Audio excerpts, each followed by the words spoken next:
mortalidad. La incidencia va aumentando, ¿por qué? Por el hecho de la misma contaminación y por los hábitos tabáquicos que vamos creando, ¿ya?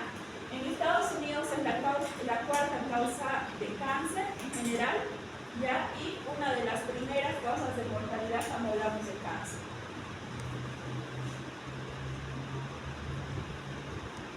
A nivel mundial, el cáncer de pulmón sigue siendo la principal causa de cáncer entre hombres y mujeres, o si el hombre es más prevalente, por el mismo hecho que fuma más. Pero en los últimos 5 años se ha visto que estamos 1-1 en relación a las mujeres, y que también se ha visto el hábito de fumar, ¿ya? Entre las mujeres fue la principal causa de muerte por cáncer en los países más desarrollados y la segunda causa de muerte por cáncer en los países menos desarrollados. La mayor incidencia se encuentra en Europa, en Europa Central, Oriental y Asia. Esto también se debe mucho a la contaminación. Tenemos una incidencia por edad como promedio de 53.5 a 50.4. El cáncer más frecuente que hay es el cáncer de células no pequeñas, que estas generalmente vienen asociadas a un 80%. Y también tenemos lo que tenemos el cáncer de células pequeñas, que viene a ser más o menos un 20%. Entre estas dos, la que tiene realmente peor pronóstico es el cáncer de células pequeñas, ¿ya? Y esta misma se va a ir diferenciando en otros tipos de cáncer, al igual que el de las células no pequeñas, ¿ya? El de las células pequeñas viene muy afiliado a lo que es el tabaquismo, y la otra va muy asociado, aparte del tabaquismo, a factores genéticos.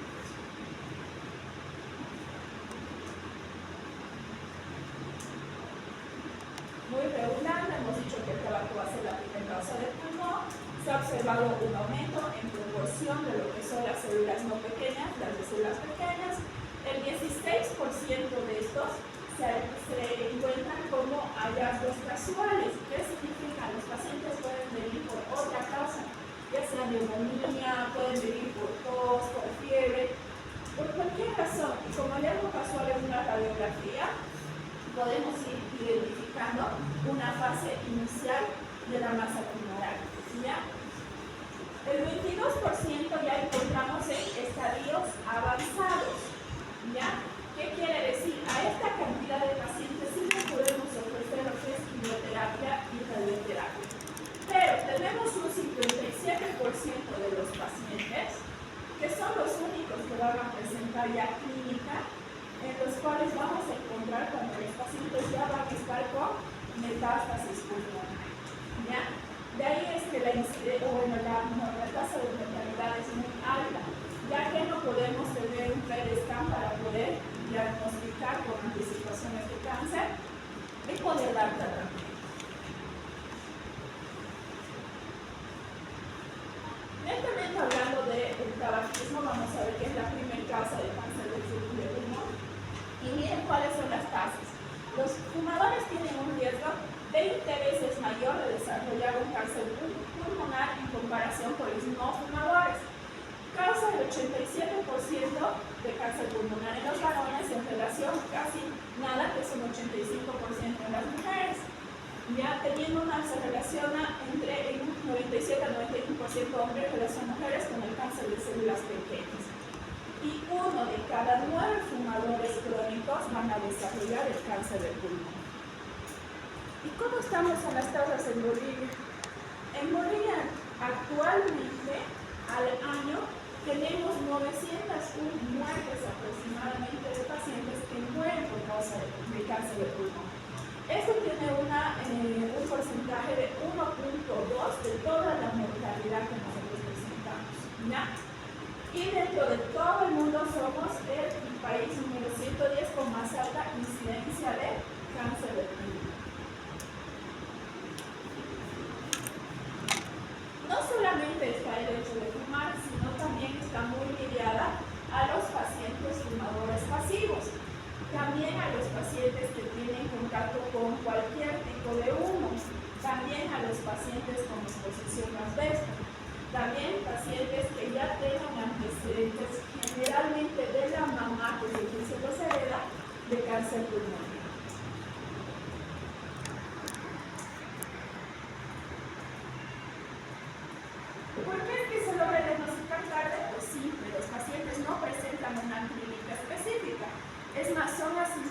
cosas hasta que ya el cáncer está demasiado desarrollado, ¿ya? ¿Y a qué se van a deber los síntomas? Más que el hecho de que venga a formarse la masa dentro del pulmón, no se va a dar por la misma compresión que va a dar a otros órganos, ¿ya? Dentro de esto va a depender mucho de qué tan grande sea la masa tumoral, la invasión que va a tener estructuras adyacentes, cuánto de metástasis al estar se va a hacer, y en muchos casos va relacionado más que propiamente la clínica respiratoria a lo que conocemos como síndromes paraneoplásicos. ¿Y qué significa el tener que estar asociado a síndromes paraneoplásicos? Que muchas veces por la misma metástasis que va a ocasionar, no parece ser un cáncer pulmonar, más bien aparenta ser un cáncer de glándulas suprarrenales, un neuroendocrino, ¿ya? Entonces viene más a afectar otras estructuras que son más clínicas que el hecho de tener que presentar síntomas a nivel respiratorio. La clínica es muy inespecífica, lo cual pudiera inclusive permanecer como una neumonía crónica, ¿ya?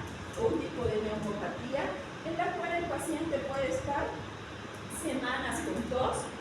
Como cualquier cáncer se va a asociar a lo que es la pérdida de peso, disnea, dolor torácico, hemotisis, dolor óseo, síntomas neurológicos, y por la misma hipoxemia que va a ir produciendo el paciente, dependiendo del tipo, puede ir formando acropaquias, ¿ya? Por eso es que en la anterior clase decíamos las acropaquias es signo también de malignidad, ¿ya? También puede estar asociado, dependiendo la compresión que va a ir haciendo, a disfonía, astenia, disfagia, síndrome de vena cava superior, sibilancias, estridor, ¿ya? Ahora vamos a ver un cuadrito que dependiendo la compresión de qué estructura va a ir presentando su clínica también. Pueden haber pacientes que vienen como causas de neumonía. Ustedes ven la radiografía y lo único que vamos a tener en la radiografía son como condensaciones, o puede ser una condensación única, ¿ya? Y el paciente muchas veces por el mismo estado inflamatorio que va a presentar, ¿ya? Puede venir inclusive asociado con fiebre, ¿ya? Pero obviamente estos pacientes no van a mejorar con el uso de antibióticos, ¿ya? Entonces ahí es donde nos va a aportar mucho la tomografía cuando son consolidaciones que no van a mejorar con el tratamiento. Algo que también hay que tener muy en cuenta, que este tipo de condensaciones suelen acelerarse muy rápido, ¿ya? Justamente por el proceso inflamatorio que va armando, va migrando todo lo que son las células inflamatorias, y lo que a un inicio de una masa tumoral podemos terminar diagnosticándola como un absceso y terminar siendo cáncer de pulmón, ¿ya? Una de las cosas tal vez malas que tiene el cáncer de pulmón es que su evolución no es lenta. La evolución desde el momento que se desarrolla la masa hasta el momento que probablemente crea mortalidad o inmortalidad en el paciente puede pasar solamente días a semanas. Son de evolución realmente muy rápida. Uno de los casos que evoluciona mucho más rápido, justamente porque está en contacto con muchas estructuras subyacentes, y una de las principales está muy cerca a cabeza, ¿ya? Ahora, el paciente también se puede presentar como una neumonía lipoidea, también puede producir lo que es la migración de las células lipoideas. Casi todos los cánceres se diagnostican también porque vienen muy asociados a derrame pleural, del lugar donde hay la lesión. Entonces, al momento en que ustedes vean la radiografía, puede ser que no vean ni la condensación, puede ser que lo único que ustedes vean sea el derrame, ¿ya?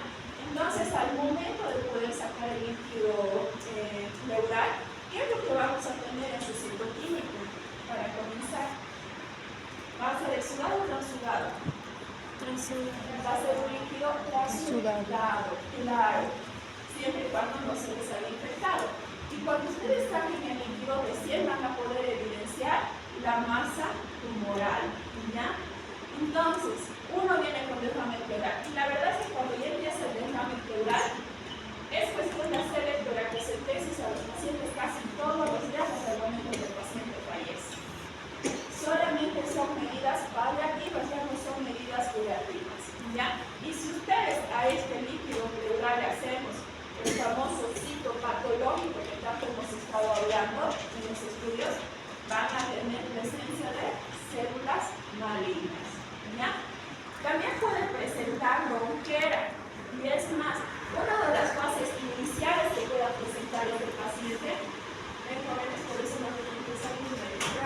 Entonces, una de las cosas que puede presentar inclusive cuando viene solamente a la consulta es disfagia.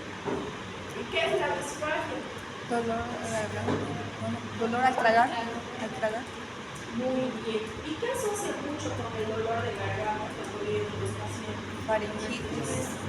Faringoamigdalitis. Faringitis, faringoamigdalitis, sensación de cuerpo extraño. Y ustedes al visualizar orofaringe, obviamente van a tener una amígdala normal, porque el hecho va a ser por compresión del medio faringio, nada más. Muchas veces también, aparte de presentar lo que es la disfagia, puede venir lo que conocemos como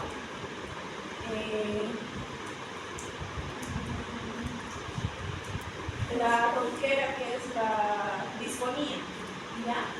Entonces, el paciente puede venir solamente con ronquera de 1 semana, 2 semanas de evolución y sin ninguna causa aparente. Cuando ustedes tengan ronquera y no visualicen nada en la laringe o en faringe, tenganle miedo. La ronquera tiene mal pronóstico. Algo tan simple parece ser muy mal. 1, cáncer de tiroides. 2, cáncer de pulmón. Hay algo que está haciendo confusión de nervio, ¿ya? En este caso sería de faringeo recurrente. Entonces, como ustedes ven, vamos hablando en realidad de síntomas para neoplásicos. Hasta ahora no hemos mencionado tanto características pulmonares, es más por presión en otros órganos, ¿ya? No nos olvidemos, el paciente, dependiendo dónde se encuentre la lesión, si es que nos logra producir en la región basal del pulmón, ¿qué es lo que nos va a producir? La parálisis diafragmática, pero no siempre, porque también, ¿por quién está inervado lo que es el diafragma? Muy bien. Si hay compresión en cualquier lugar del medio frénico o una presión de metástasis también van a encontrar en la radiografía una parálisis subyacente. ¿Ya? También puede haber lo que son la destrucción de costillas. Ustedes ven la radiografía y se va a presentar como múltiples fracturas, va a estar como carcomidas las costillas. Ya aquí va a haber metástasis ósea. Síndrome de la vena cava superior. Esto también es otro síntoma que se acompaña mucho, pero no solamente del cáncer de pulmón, también se asocia mucho a lo que es el cáncer de mama. ¿Ya? ¿Y qué síntomas va a producir lo que es el síndrome de vena cava superior? ¿Qué síntomas? Ya nos imaginamos el compresión de la vena cava.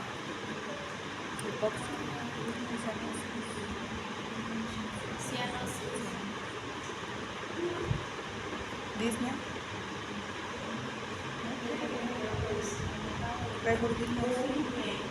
Va a haber disminución del retorno venoso, por lo tanto, ¿qué es lo que va a pasar? Lo mismo que cuando hay trombosis en las piernas. ¿Qué va a pasar en el brazo? Va a haber un aumento de volumen del lugar de la lesión. Puede venir con el brazo como un brazo de elefante, realmente muy grande, por la disminución de la circulación. Además, estos pacientes producen mucho lo que es trombosis. Ya un tromboembolismo pulmonar es muy frecuente, ya por la misma característica inflamatoria y coagulante que produce el cáncer. También tenemos el síndrome de Horner, que es muy parecido a lo que es el síndrome de vena cava superior.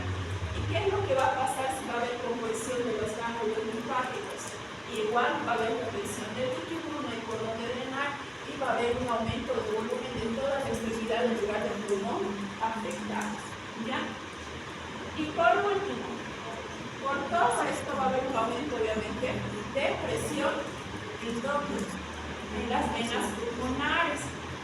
Va a haber una hipertensión pulmonar y secundario a esto, ¿qué es lo que va a pasar? Como cualquier patología que produce hipertensión pulmonar, insuficiencia cardíaca. Logramos producir en esto lo que es hasta un derrame pericárdico y una pericarditis, que es una inflamación, ¿no?, del pericardio.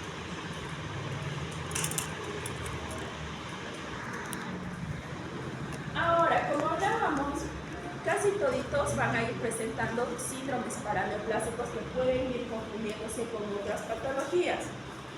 ¿Ya? Las células neoplásicas que van informando el cáncer de pulmón, ¿ya? Van a eliminar sustancias que son biológicamente activas, ¿ya? Y estas sustancias biológicamente activas van a activar otro tipo de órganos. Y ayer, donde les decía, se viene mucho a confundir con síndromes endócrinos, porque el paciente en una fase inicial puede presentar un síndrome crushinoide, puede presentar lo que conocemos como el SIHA, que significa el síndrome inadecuado de la hormona antidiurética, ¿ya? Puede similar mucho también trastornos neuroendocrinos. También puede producir lo que son síndromes hematológicos. Y en realidad, por este tipo de patologías, comenzamos a sospechar de malignidad en el pulmón, ¿ya? Estos no se olviden, esto se da porque las células oncológicas van a secretar sustancias biológicamente activas, ¿ya? Entonces, miren, se van a producir los síndromes paraneoplásicos en una gran cantidad de 1 o 2 en cada 10 pacientes.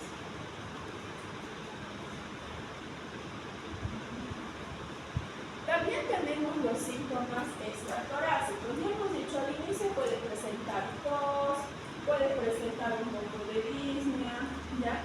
Pero son muy inespecíficos. Dentro de los síntomas extratorácicos son más inespecíficos todavía. Puede producir lo que es pérdida de peso, astenia, arinamia, malestar general, que en realidad no nos dice nada.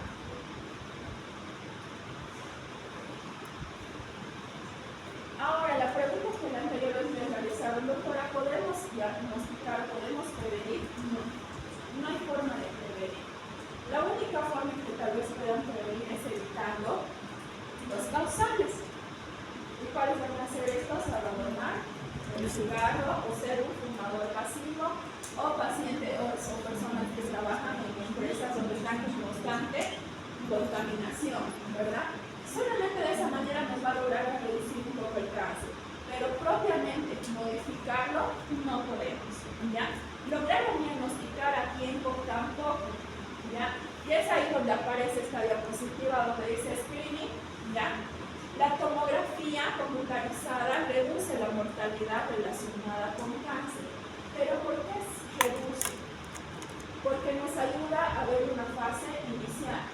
Pero ahora, ¿en quiénes vamos a realizar la tomografía? Porque si logramos hacer un screening, deberíamos realizar a toditos el screening, ¿verdad?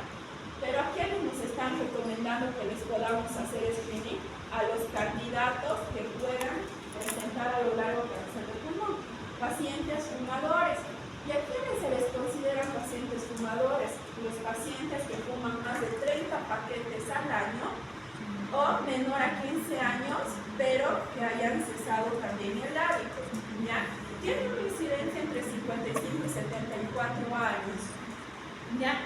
Y hacen más probabilidad de esos pacientes que deben dejar de fumar, ¿ya? Otros métodos que tal vez nos puedan lograr identificar es la radiografía de tórax, del esputo. Hay también biomarcadores que son los marcadores generales, los carcinoembrionarios que nos puede lograr acercar al diagnóstico, ¿ya? Pero no está recomendado. ¿Por qué? Porque no es un marcador específico.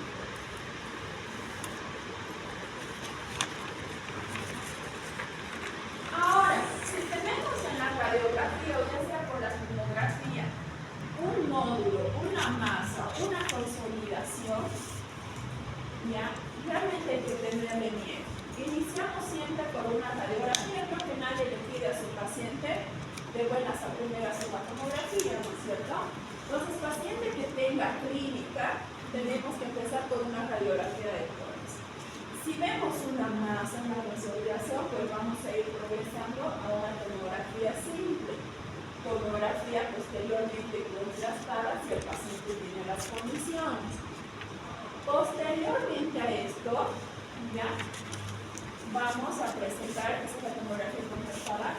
Podemos realizar una resonancia magnética. ¿Y para qué realizamos la resonancia magnética? Si hace con la tomografía que está comprimiendo, tamaño.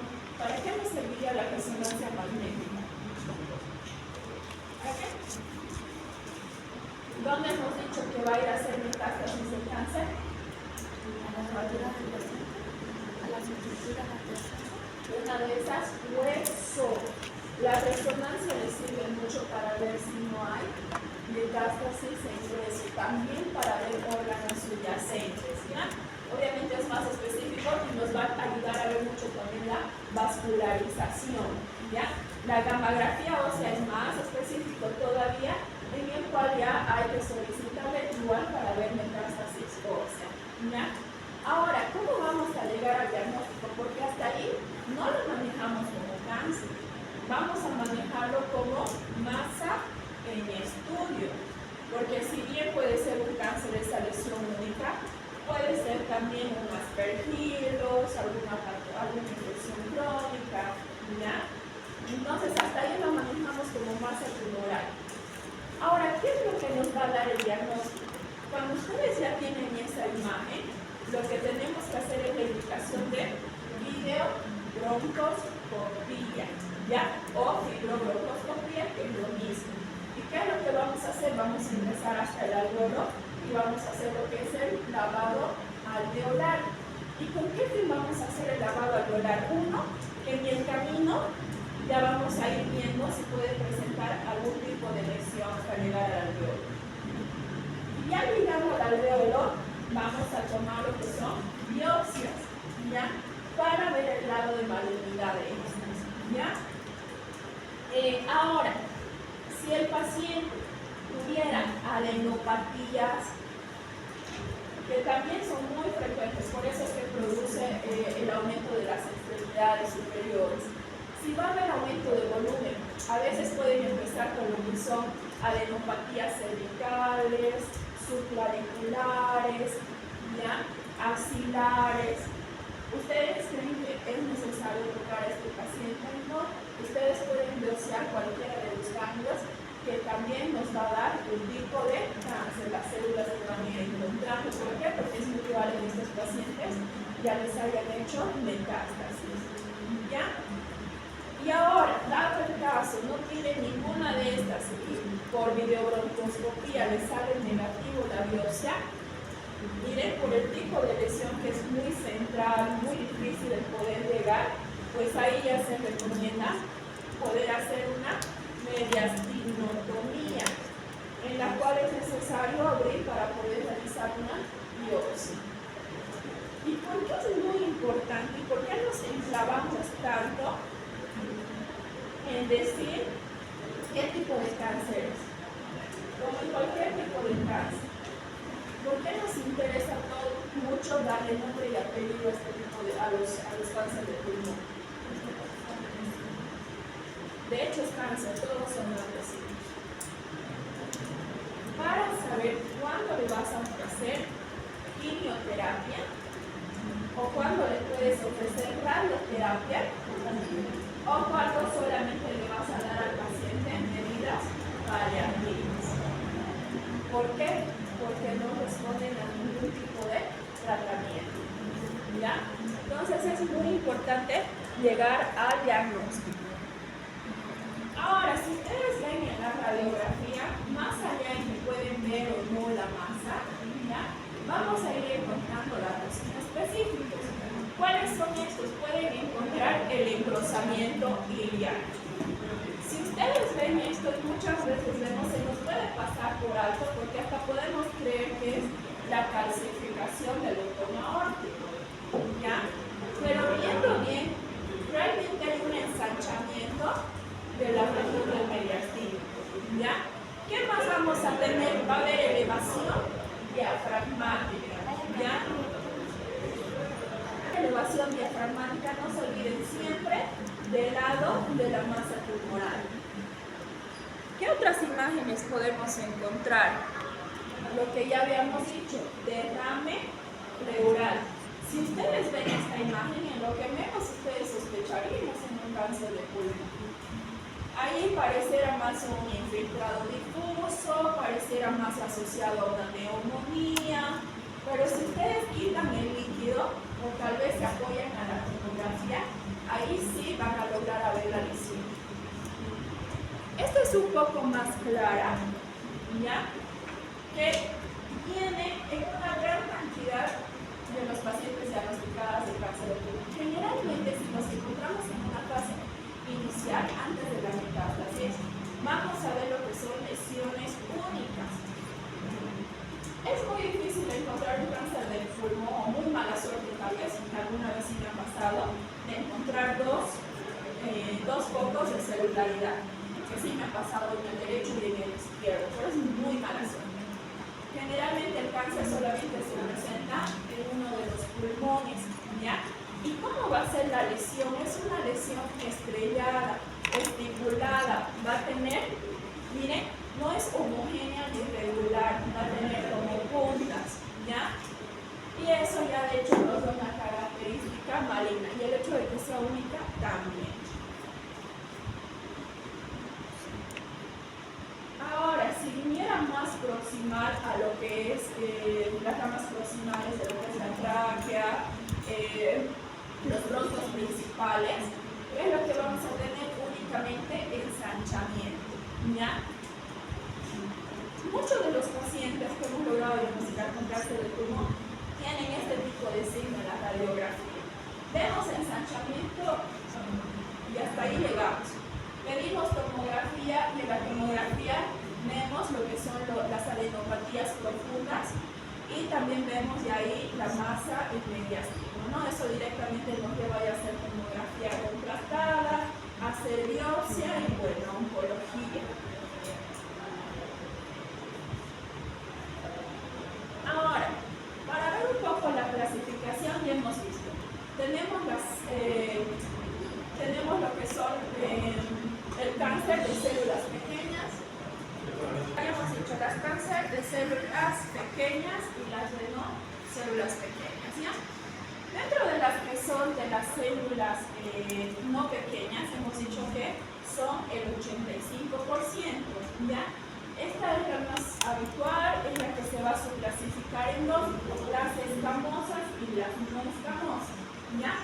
Las escamosas tienen única diferenciación, que son las células neuroendócrinas o carcinomas células neuroendócrinas. Y ahora, lo que son las células no escamosas, estas ya son las que se vienen a clasificar en lo que son los acinares, las papilares, ya los adenocarcinomas. Estas son las que ya tienen un mal pronóstico.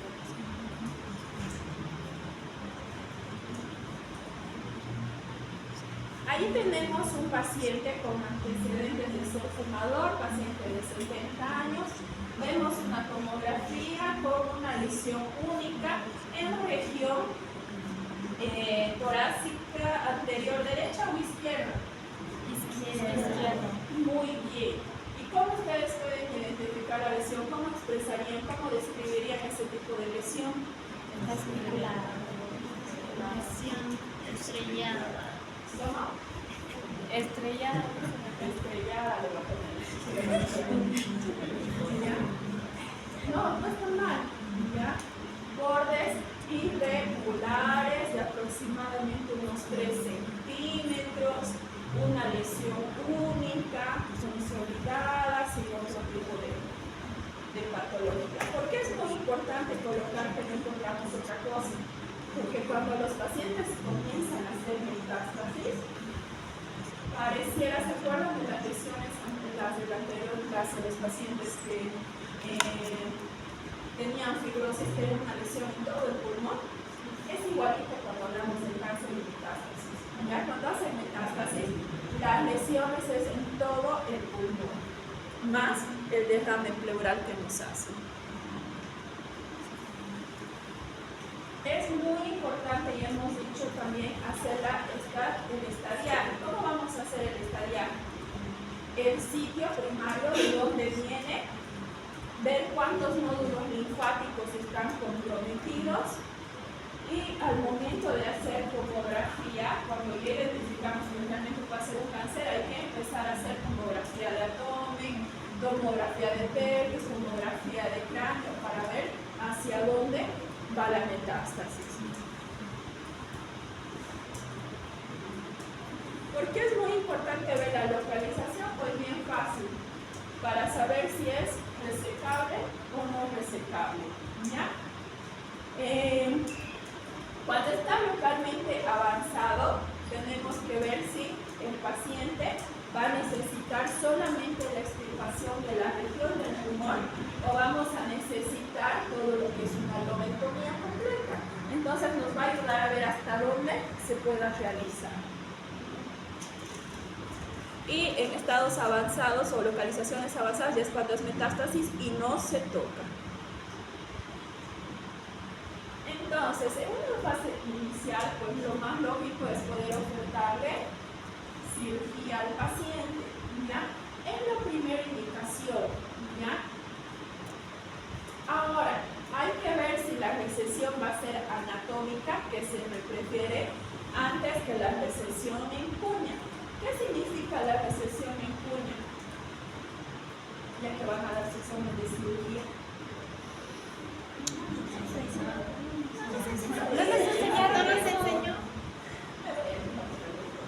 Que desde la lesión que ustedes tienen que hacer un rebordo alrededor para poder sacar toda esa masa y evitar que quede un poco de celularidad mala y que nuevamente se vuelva a proliferar el cáncer. Eso significa, ¿ya? Y la lobectomía es la cirugía estándar de los tumores cuando son mayores a 2 centímetros.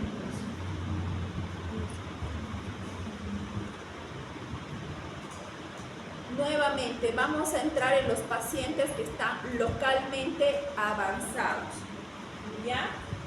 Cuando están localmente ya avanzados, es muy difícil ofertarles cirugía porque la recesión tiene que ser grande y probablemente ya las células malignas hayan migrado. Entonces, el tratamiento es no quirúrgico de lesión, ¿ya? Y en caso que todavía fuera localizado, hay que considerar el poder iniciar radioterapia, ¿ya? Que tiene menor toxicidad en adultos mayores o en pacientes que ya tengan enfermedad pulmonar obstructiva. Para pacientes medianamente inoperables, ¿ya? Con tumores mayores a 5 centímetros centrales, está también indicado la radioterapia, ¿ya? Y luego de recibir radioterapia, se debe reevaluar para ver hasta cuánto puede disminuir la lesión que el paciente se ha sometido a cirugía. Ya en pacientes avanzados, ya la radioterapia no tiene ningún efecto. A estos pacientes ya hay que ofertarles quimioterapia.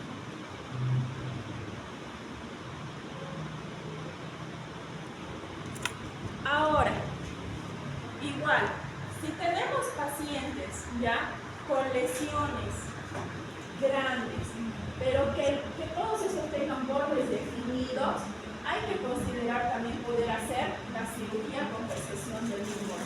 Hay que tomar muy en cuenta también qué tipo de tumor es, ¿ya? Hay algunos, lo que son los tumores de células pequeñas, ¿ya? Por el alto grado de malignidad que puedan presentar, generalmente no se toca, ¿ya? Es mejor ofertar radioterapia y quimioterapia.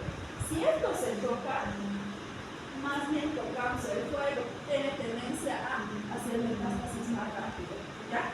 Entonces depende mucho del tipo de cáncer. Y lo mismo, la indicación sería poder hacer una lobectomía si el tumor o la masa es más de 2 centímetros.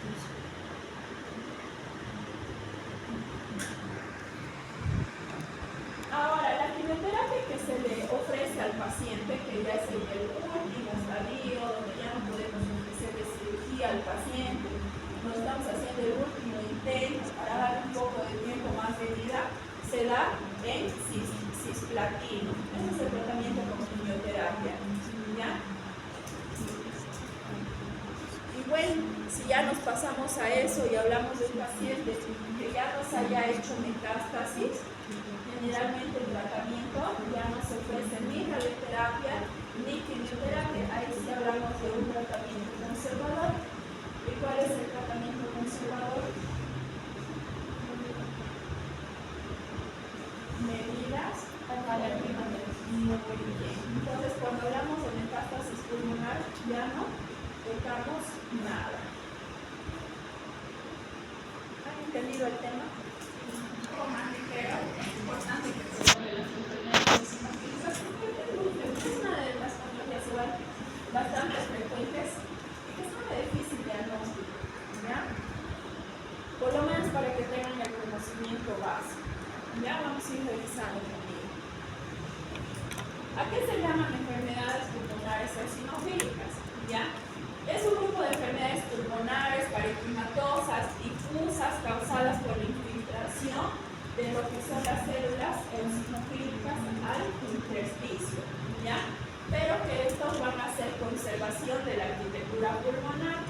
¿Y por qué es importante poder identificarlas? Porque se asemeja mucho a los pacientes con fibrosis pulmonar.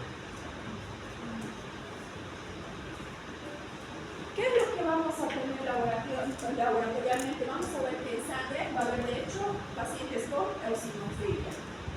Va a haber aumento de eosinófilos dentro de las vías respiratorias y el parénquima pulmonar. ¿Y cómo es que vamos a ver que va a haber eosinofilia en lo que es el parénquima pulmonar? Cuando hacemos la videobroncooscopía, cuando encontramos este tipo de lesiones, vamos a ver que hay aumento de eosinófilos en el citoquímico que van a realizar en el lavado bronquial, ¿ya? Y vas a ver las alteraciones radiológicas asociadas, que son como infiltrados, difusos, bilaterales. ¿Por qué es importante?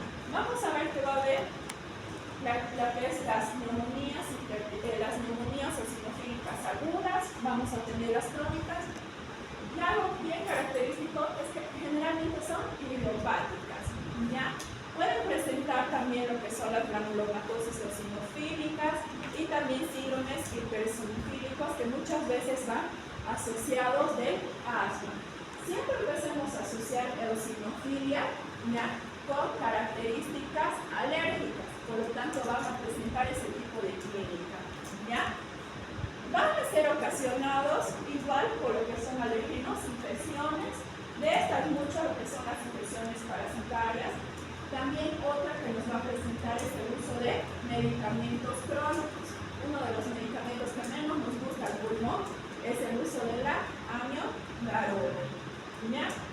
Y pueden producir también otros tipos de neumonías que también son de forma aguda y se pueden confundir. Los eosinófilos son participantes activos en la inmunidad innata, ¿ya? Interactúan con bacilos, las células inflamatorias, los macrófagos, fibroblastos, mastocitos, ¿ya? Incluidos receptores ticotónicos, receptores de citoquinas, inmunoglobulinas y complementos. Los eosinófilos están muy ligados a lo que son las respuestas inflamatorias infecciosas, ¿ya? Ahora, ¿qué es lo que vamos a ver? Los valores normales de los eosinófilos son menores a 500. Vamos a empezar a ver eosinofilia cuando son mayores a 500, pero vamos a tener las eosinofilias leves, moderadas y graves. Las leves vamos a tener una celularidad entre 500 a 1500. La moderada entre 1500 a 5000 y una eosinofilia grave que ya nos va a dar una reacción alérgica grave, es cuando están por encima de 5000. Y ahí está, de acuerdo a la sinofilia, ya de acuerdo a lo que produce la clínica y la radiología, la imagenología, ¿ya? Vamos a tener la sinofilia pulmonar simple, asociada a neumonía aguda, crónica, la que se asocia mucho a lo que es la aspergilosis, también asociado a drogas, a medicamentos. Tenemos aquí el síndrome de Jones-Brown, tenemos las hipereosinofilias. También vamos a tener las idiopáticas, las que están muy asociadas a fármacos, asociados a infecciones o otros tipos de drogas. Aquí también entran las neumonías o neumopatías que están asociadas a los pacientes que reciben radioterapia. Nos pueden hacer un tipo de neumopatía secundaria al tratamiento, ¿ya? El síndrome del hambre, creo que todos hemos visto, produce lo que es la eosinofilia pulmonar, que significa síndrome del hambre, cualquier tipo de infección fuera del pulmón, que va a ser una bacteremia, y a través de una bacteremia va a llegar a consolidar al pulmón, ¿ya? Esto generalmente, ¿a quiénes les pasa? A las enfermedades parasitarias.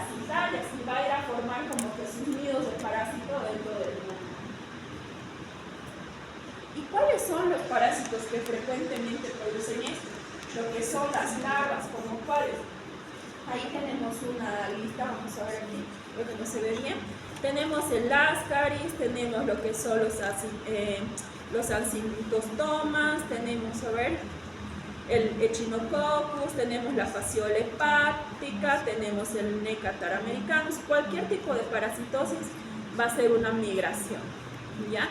¿Y cómo vamos a poder diagnosticar esto? Uno, que el paciente haya tenido la quista, ¿verdad? Que se dice de cosechar una enfermedad gastrointestinal. Y cuando ustedes le hacen radiografía a su paciente, esto es lo que es la enfermedad eosinofílica.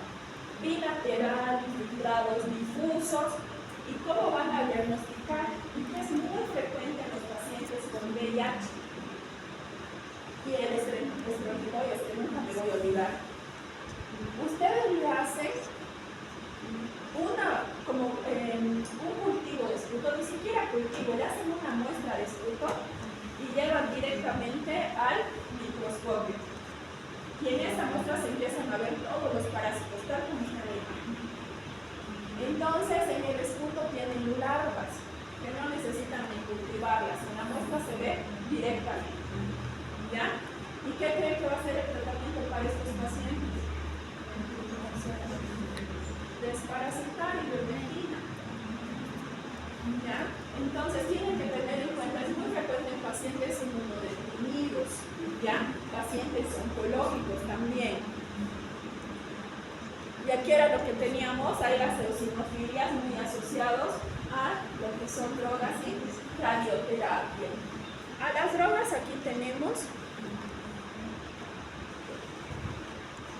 a la aspirina, que nos puede producir amiodarona, los anticonceptivos orales, pacientes que estén inmunodeprimidos con azathioprina, ¿ya? El captopril también, ¿ya? Y se ha visto que los pacientes que tengan antecedentes de uso de quimioterapia, especialmente en el cáncer de mama, se ha visto enfermedades pulmonares eosinofílicas después de los 3 meses de dejar el tratamiento con radioterapia, ¿ya? Tenemos las neumonías eosinofílicas agudas, tal como dice su nombre, se va a dar antes del primer mes, va a tener una evolución rápida, va a haber un infiltrado bilateral, puede estar asociado al contacto con algún antígeno, como puede que no.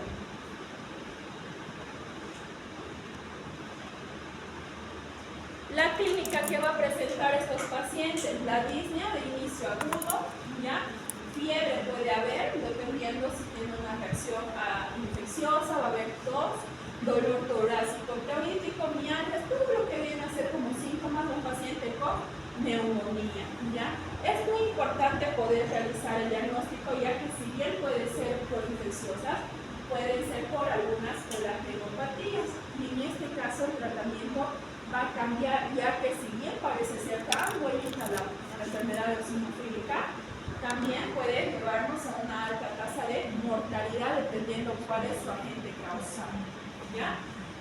Ahora, ¿cuál va a ser el diagnóstico? ¿Cómo vamos a diagnosticar? A través de las imágenes. Una de las que nos va a ayudar mucho es la tomografía. Ya la tomografía, ya hemos visto, es bilateral, tiene un predominio posterior, arma como pequeñas bulas, arma lo que son cavernas, pero el diagnóstico preciso, ¿qué es lo que nos va a dar? El histopatológico. Y lo bonito de todas las enfermedades pulmonares responden al tratamiento con corticoides, ¿ya? Entonces la dosis inicial se le debe dar prednisona, 30 miligramos por día, o también se puede calcular de 1 a 2 miligramos por kilogramo de peso día, ¿ya? E ir bajando gradualmente hasta que el paciente mejore, mantener el uso de los corticoides por un tiempo más para evitar las recidivas, y eso sería todo, y buscar siempre el agente causal. Ahora, si hablamos de neumonías eosinofílicas crónicas, es poco frecuente, representa menos del 3% de los casos, es común en áreas no tropicales, la prevalencia de la infección es parasitaria es baja, la edad media es de 45 años, ¿ya? Y no tiene una predisposición genética. ¿Ya? Vamos a ver también en las imágenes opacidades periféricas, en la radiografía. Va a haber una respuesta como en la aguda, una rápida respuesta al uso de corticoides. El tratamiento también va ligado a lo que es la prednisona. Predomina en pacientes no tabáquicos de sexo femenino y no genera hipoxemia severa ni falla respiratoria aguda. El diagnóstico lo vamos a dar a través también de biopsia, a través del lavado alveolar, ¿ya? En las imágenes puede ir, como dice su nombre, parecido mucho a lo que es una neumonía. Podemos ver aquí una consolidación basal derecha y compromiso eosinofílico basal izquierda. O sea, tenemos varios focos de condensación. Ahí también tenemos en imágenes muy sugerente de una consolidación, pero a diferencia de una consolidación es que tenemos bordes irregulares. Y muy importante, si ya tienen esta característica imagenológica y tienen un aumento de eosinófilos en sangre, ahí ya tienen su diagnóstico, ¿ya? Ahora, criterios diagnósticos de la neumonía eosinofílica crónica, de la aguda. Ambas son idiopáticas, ¿ya? En su gran proporción. Pero ahí también hay unos criterios SCORE donde nos dicen cuánto tiempo viene su arritmia, cómo son sus imágenes radiográficas. Para esto pueden descargar el PlayScore, no necesitan saberla de memoria. Y nos va a orientar qué tipo de eosinofilia puede lograr hacer. Aquí también hay otro cuadro pequeño, ¿ya? En el que nos orienta si estamos hablando de una neumonía eosinofílica aguda o de una crónica, en el cual toma en cuenta el tiempo, el antecedente del paciente, si hay antecedentes de tabaco, si hay antecedentes de insuficiencia respiratoria. No se olviden, las crónicas generalmente no se asocian a insuficiencia respiratorias. Las que tenemos que tener miedo son las agudas. El diagnóstico ya hemos dicho a través del laboratorio de sangre, que es eosinofilia, si el paciente se le hace un lavado bronquial. También en el citoquímico presente aumento de los eosinófilos, el paciente que tenga antecedente de radiaciones, infecciones, el contacto con tabaco. Entonces todo esto también nos va a ayudar a llegar al diagnóstico o de los mismos medicamentos. Y el tratamiento, ya hemos visto, en general es el tratamiento con corticoides. El uso de la prednisona, nunca se olviden, para mi especialidad es uno de los medicamentos más benditos que tenemos, ¿ya? Entonces, como cualquier reacción inflamatoria, mejora con el uso de corticoides hasta que pueda pasar los síntomas, mantener un síntoma sin luego quitar el corticoide. ¿Ve? Así de cortito era.